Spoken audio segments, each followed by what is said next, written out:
I still remember the day they sent Tom away like he was some kind of problem to be boxed up and shipped off.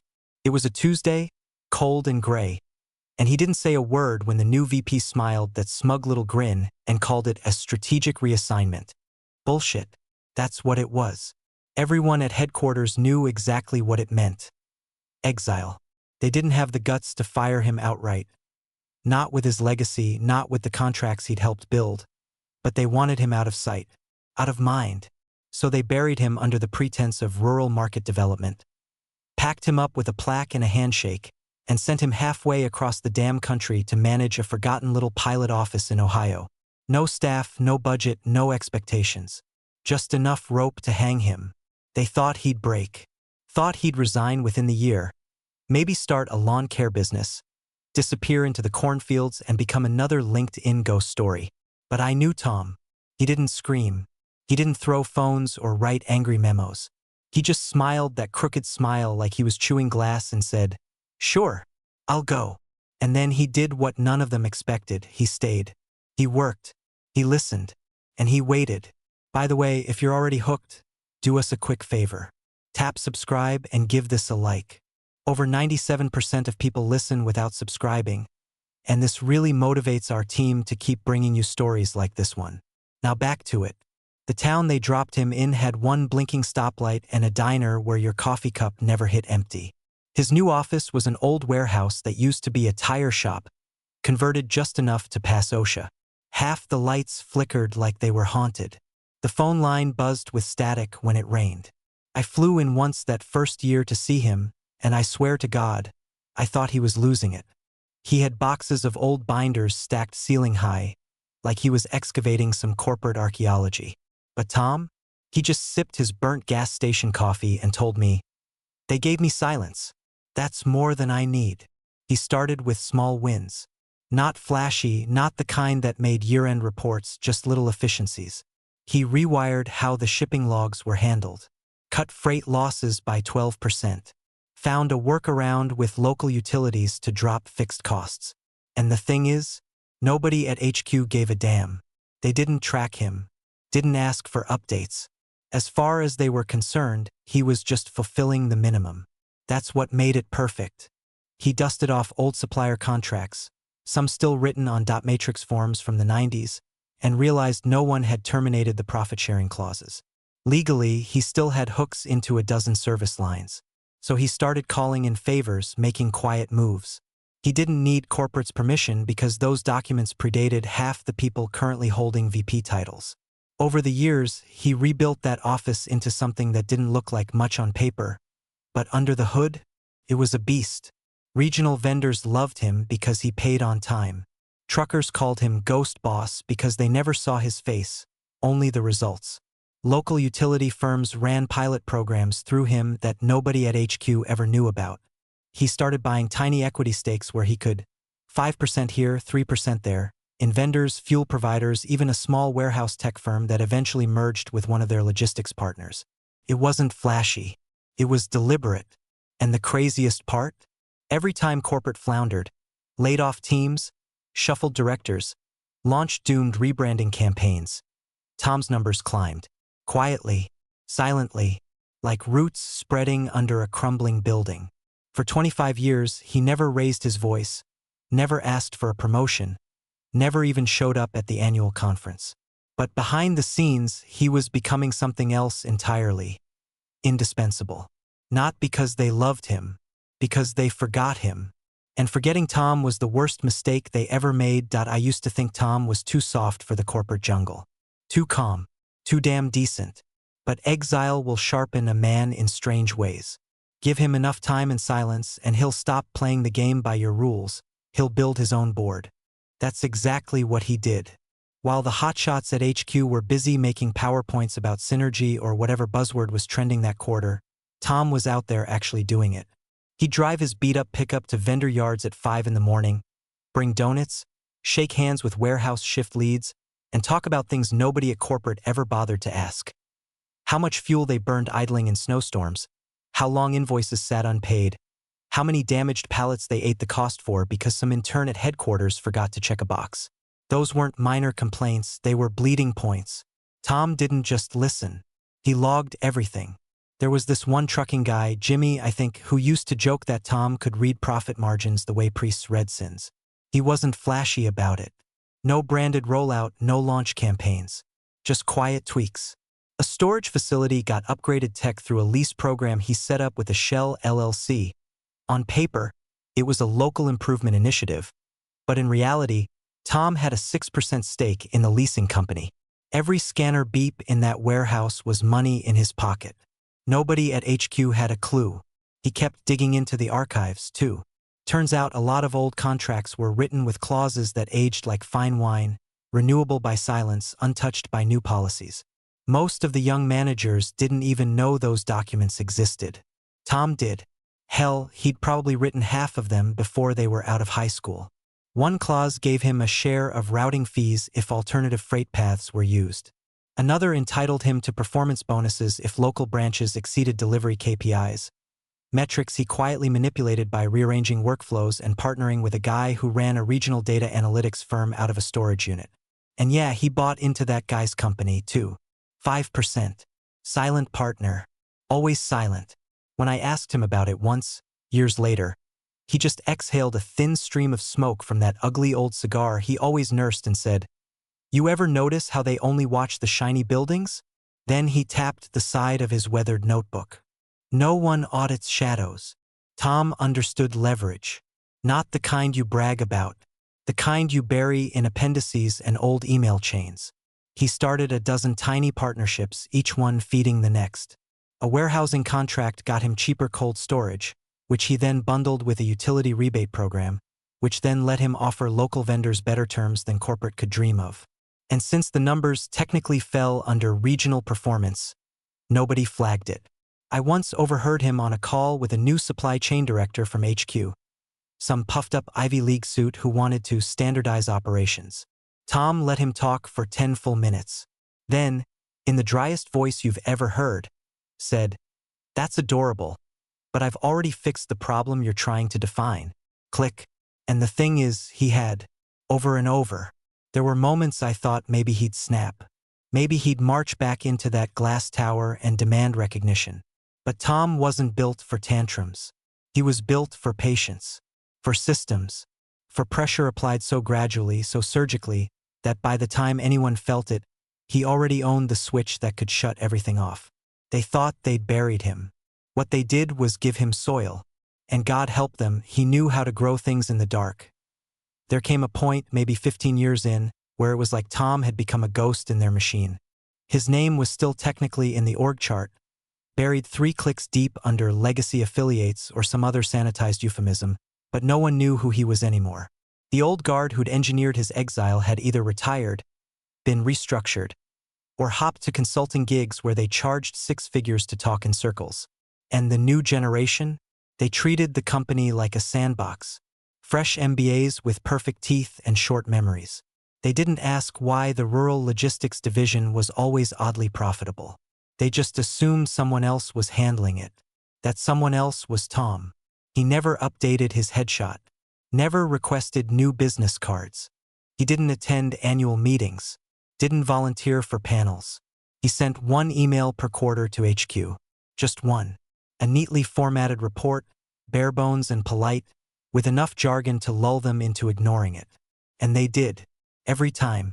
The trick, he told me once, was to sound reassuringly irrelevant. That way, no one asks what you're really doing. The only people who still remembered Tom were old payroll systems and a few IT lifers who had his contact saved under Do Not Delete. Everything else? Gone. And that suited him just fine. But you know what always gave him away? The ideas. That's what started happening about 5 years before the return.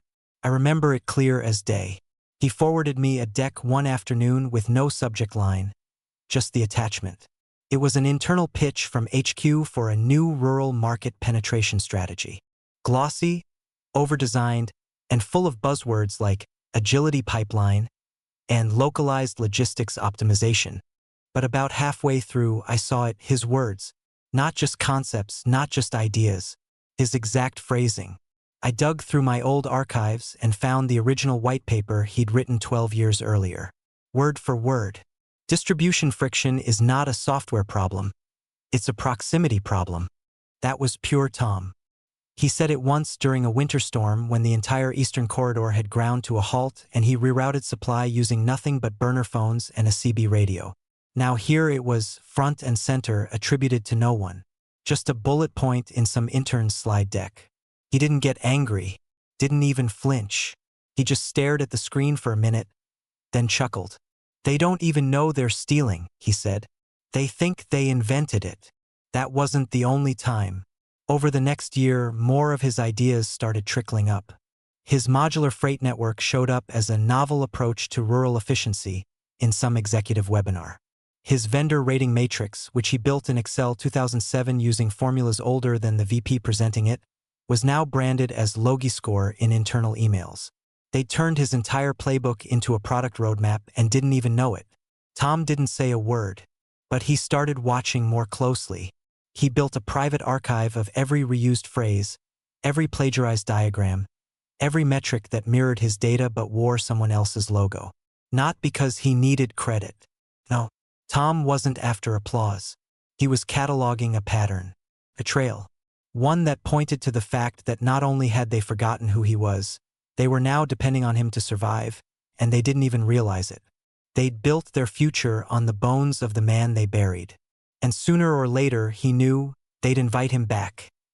Accidentally. He just had to wait for the right subject line to hit his inbox. The email came in on a Thursday morning, timestamped 6:08 a.m., like someone was trying to look ambitious before their first cold brew. Subject line: You're invited, Corporate Growth Forum, Revitalizing Rural Markets. And right there beneath the logo, in bold blue Helvetica, was the phrase that made Tom laugh out loud. A bold new direction for underserved territories. Bold. Huh? If only they knew. I was in his office when he opened it.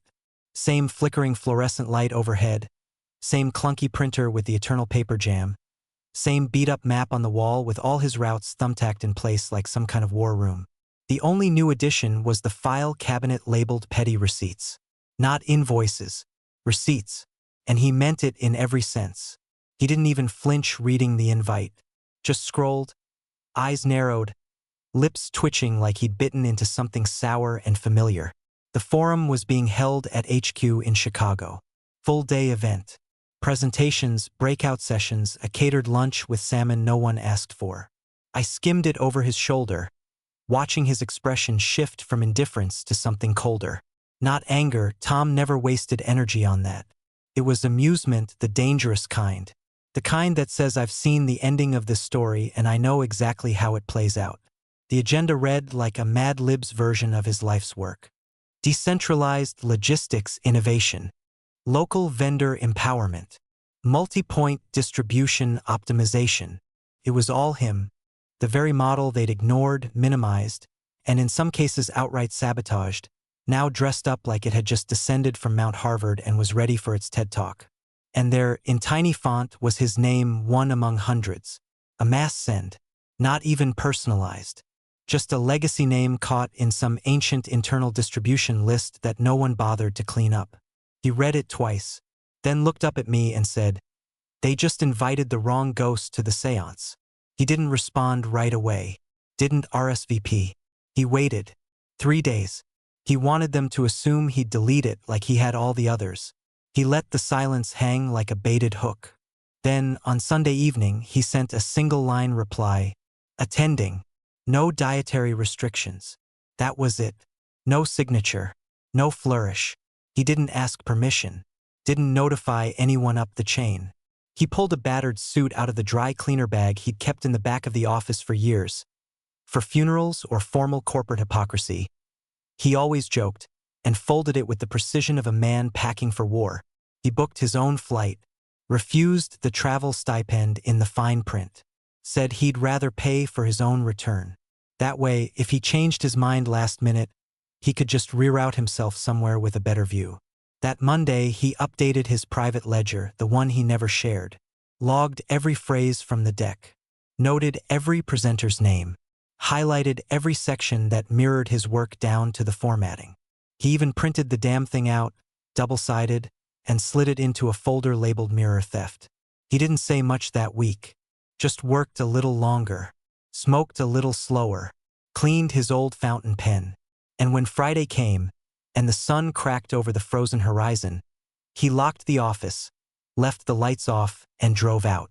No goodbyes, no announcements. He wasn't going back to reclaim a throne. He was going back to show them he never needed one. The lobby had changed.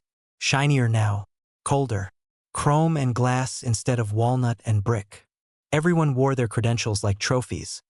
Lanyards swinging, smiles plastic, voices bouncing off those expensive sterile walls like someone had programmed them all to sound enthusiastic. Tom walked through the revolving door without pause, carrying nothing but the slim black folder under one arm and a thermos of burnt coffee in the other. No name badge, no RSVP printout, just presence. I watched from the back as he stepped into the main conference room. Floor-to-ceiling windows overlooking the skyline, giant LCD screen flashing welcome to the future of rural strategy in nauseating teal. Rows of ergonomic chairs, all filled with tailored suits and bright-eyed analysts whispering acronyms like prayer beads. He didn't try to blend in, didn't sit in the back or hide near the snack bar like some visiting relic. He took a seat dead center, second row. Close enough to make people uncomfortable, but not enough for them to ask him to move. The kind of seat you pick when you're not here to observe, you're here to listen before correcting. That's when the kid noticed him. Young, mid-30s maybe, shiny belt, hair that probably required a $200 product regimen. One of those VPs of strategy with a LinkedIn title longer than his actual resume. He was working the room, shaking hands too hard, flashing that overtrained smile. Then he caught sight of Tom. I saw it hit him. He didn't know who Tom was. Couldn't place him. Just an old guy in an outdated charcoal suit. Sipping from a thermos like this was a PDA meeting. The VP's eyes lit up the way they do when someone thinks they've spotted weakness. A cheap win. A throwaway laugh. He leaned toward the podium mic before the next panel started and said it loud enough for the whole room to hear. Hey, do we have another vendor presentation today? Or did someone's uncle wander in from the bus stop? A few chuckles. Then a louder one. He basked in it. Tom didn't flinch. He just looked up slowly from his seat, took a calm sip of coffee, and let a half-smile stretch across his face. Not embarrassment. Not even amusement. It was the kind of smile that says you have no idea how hard you just stepped on the wrong rake. The VP kept going, emboldened. No offense, sir, but we're trying to streamline our expansion strategy. Don't really need folks from the boonies complicating the calculus. That got the whole front row laughing. Tom blinked once. Just once. Then returned his eyes to the projection screen like the child wasn't even worth the breath it'd take to swat him down. That silence? It didn't feel like surrender. It felt like patience sharpening a knife. The panel began. Numbers flashed. Charts danced. Words like decentralized freight modularity and synergistic vendor nodes filled the air like bad perfume. And Tom? He sat there, still as a gravestone, sipping coffee and watching his stolen work being butchered in real time. They didn't know who he was, but they were about to find out. The doors burst open with the kind of force that makes a room forget whatever slide was on screen. The sound echoed sharp, sudden, unnatural in a place like this. The clicker slipped from the VP's hand and bounced once on the floor. Heads turned. Phones paused mid-scroll. Laughter died on the vine. And there he was, the CEO himself, Harold Sloan. Corporate's golden spine. Usually a picture of composure. Always buttoned up. Camera ready. Voice like warm gravel. But not today. Today he looked like a man who'd just received a terminal diagnosis and sprinted 3 flights of stairs to deliver it. His face was flushed. Tie askew. Hair slicked to one side with the kind of sweat that only comes from panic, not heat. He scanned the room like someone had called in a bomb threat, eyes darting past staffers and directors until they locked on Tom. Everything about him changed. The red drained from his cheeks. His spine straightened like a pulled thread. His mouth opened, then closed again, like the words caught in his throat were too big to say in front of this audience. But something in him knew silence would be worse. So he pointed, almost trembling, and shouted, "Do you even realize who this person is?" The silence that followed could have split atoms. Every eye turned to Tom. The VP of strategy, the same one who'd made the hillbilly crack not 5 minutes ago, went pale like someone had yanked the blood right out of him. His jaw hung open. One of the interns actually dropped their iPad. No one breathed. No one moved. Tom didn't stand. He didn't smile. He didn't blink. Just stared at the CEO with the same casual stillness he'd worn since walking into the room. Like he'd already known this moment was coming and had marked it on the calendar 25 years ago. Harold took a shaky step forward, suddenly aware of all the eyes now turning on him too. "That man," he said, voice tight, "is the founding strategist behind the model this entire presentation is built on." Murmurs rippled through the crowd, confused at first, then quietly horrified. "He's not just from the rural network," Harold continued. "He owns it, legally, structurally, and—" he paused, swallowing something bitter. "Financially."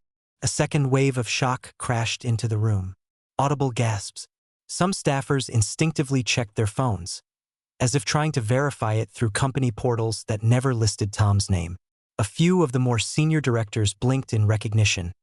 Faint, embarrassed memories of old emails, forgotten conversations, legacy reports written in a voice they suddenly realized they'd heard before. Tom still hadn't said a word, and that was what made it worse. The silence, the calm, the fact that the man who'd just been mocked for being from the boonies was now sitting at the dead center of a room full of people who owed him their careers without ever knowing it. The VP tried to stammer something. "Wait, is this some kind of mistake?" But Harold just gave him a look so sharp it shut him down like a circuit breaker. The tension snapped. You could feel it. Something had ruptured, not just reputations, not just the illusion of control, but the entire fantasy that corporate had been steering the wheel this whole time. Because in that room, in that moment, everyone understood the truth. They hadn't invited a vendor. They'd summoned a reckoning. Harold didn't walk over to Tom. He approached like a man inching toward a landmine he just realized he helped bury. The projector flickered behind him, still displaying some bright slide about forward-thinking rural initiatives. Now absurdly ironic under the cold fluorescent lights. Nobody was looking at it anymore. All eyes were on the CEO. And Tom. The room was still thick with the kind of silence that hums in your ears. Someone coughed. Pen dropped. But nobody spoke. Harold reached into his jacket, pulled out his phone with a tremor in his fingers, and tapped with the urgency of someone trying to defuse a situation far too late. "Legal just sent this to me," he muttered, but loud enough for the front rows to hear. He turned the screen toward the room and tapped again. Zoomed in. There it was, Thomas J. Renner, Controlling Director, LRM Holdings, LLC. If the name didn't mean anything to the junior staff, the next line did. Licensing entity for Regional Operations Group A.D. Charter class status. Active. Veto authority, yes. Someone gasped. Not dramatically. Not performative. The kind of gasp that escapes when your brain connects dots it really wishes it hadn't. The CEO's voice was tight now. Flat. Not trying to explain anymore. Just trying to make people understand how screwed they were. LRM Holdings, he said, was originally established to manage rural partnerships, a loophole back when we didn't expect regional logistics to matter. But he hesitated. You could see it on his face, the dawning realization that what he thought was a formality had quietly become a fortress. But the charter was never dissolved, and apparently, it was never reassigned. The room shifted. Chairs squeaked. Some faces went red, others white.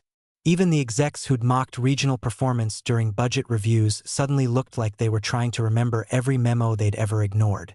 Then Harold said it. He's not just a stakeholder. He owns veto power over any national rollout involving vendor licensing or regional expansion. The words settled like ash. But he wasn't finished. Also, Harold added, glancing down again, he owns 12% of the company's Class B preferred shares, purchased incrementally over 20 years through associated entities. Which means, he trailed off, but he didn't have to finish. Which means Tom could block anything, could call a vote, could tank their expansion plan. could pull the licensing rights from under them and leave this entire initiative hanging by threads they didn't even know he was holding. Tom, still seated, finally looked up and met Harold's eyes. That small smile returned, not cruel, not smug, just inevitable. "And one more thing," Harold said, quieter now, almost like he didn't want to say it out loud. "He still has signatory authority on the vendor network. The one we're presenting today." You could feel the gut punch ripple through the room. This wasn't just a legacy clause or a dusty title.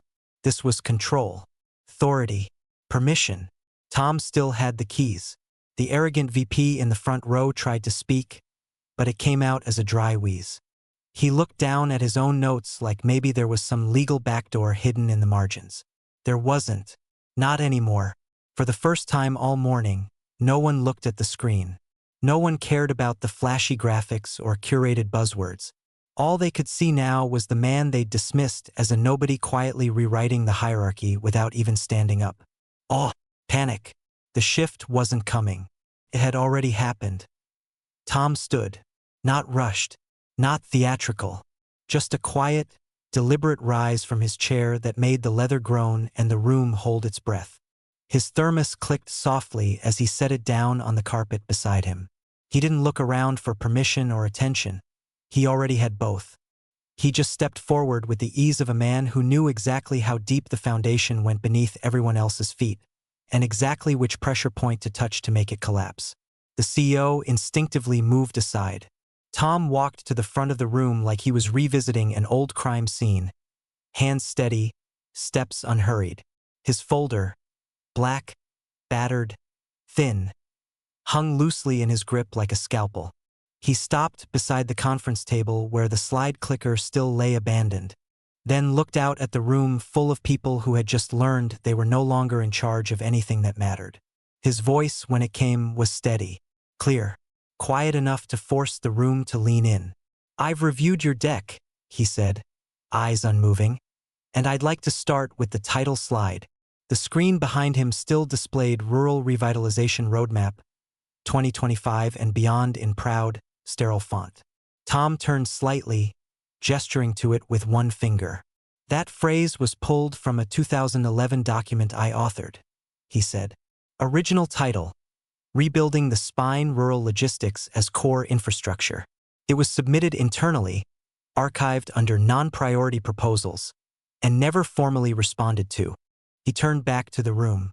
Until now, apparently, nobody dared breathe. He moved through the presentation point by point, dismantling it with surgical precision. Not raised voices, no personal attacks, just cold data, dates, and references. He pointed out the mileage algorithm they were pitching as new was based on his original hub-spoke routing schema, one that still bore his initials in the formula notes.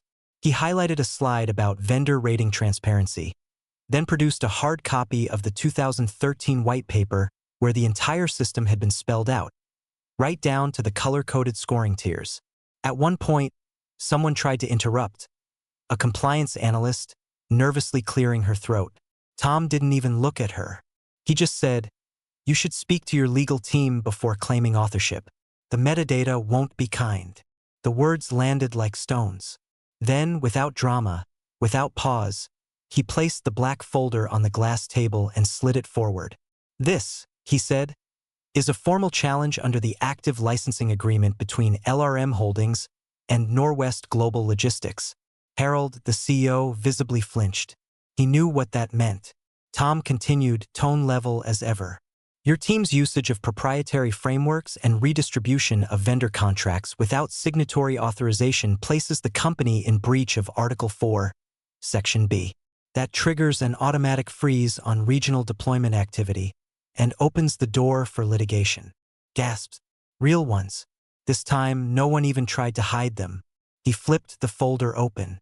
Inside, copies of the original agreements. Signed, dated, notarized, with active clauses highlighted in yellow like a crime scene. Then, finally, he looked at the VP who had mocked him. Didn't speak right away. Just held his gaze for a long, slow moment. The VP looked like someone had poured ice water down his spine. Gone was the smirk. Gone was the charm. All that remained was a man realizing too late that he had mocked the architect while trying to build with stolen blueprints.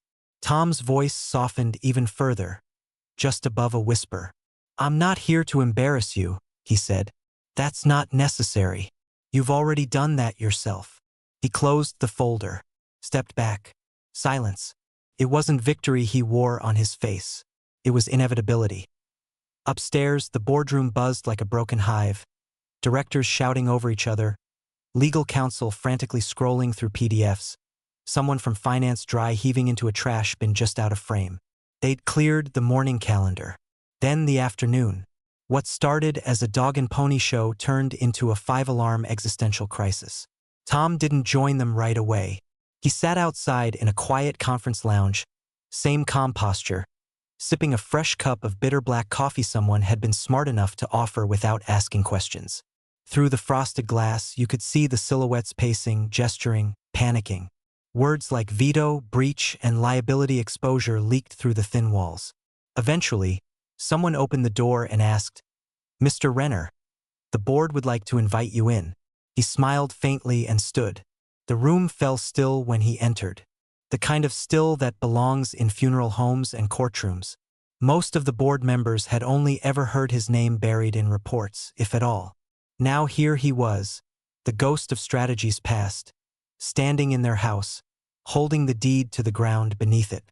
They offered him a seat at the table. Literally. "Tom," one of them said, David, maybe the one who always bragged about his Ivy League ethics class. "We'd like to extend a formal invitation to join the board again. We believe your insight could help us correct this path." Tom didn't sit. He placed the same black folder on the table and said, "No." A pause. Confusion. Then nervous smiles. "No," David repeated. "We're open to terms. You'd have equity, back pay, influence." Tom shook his head once.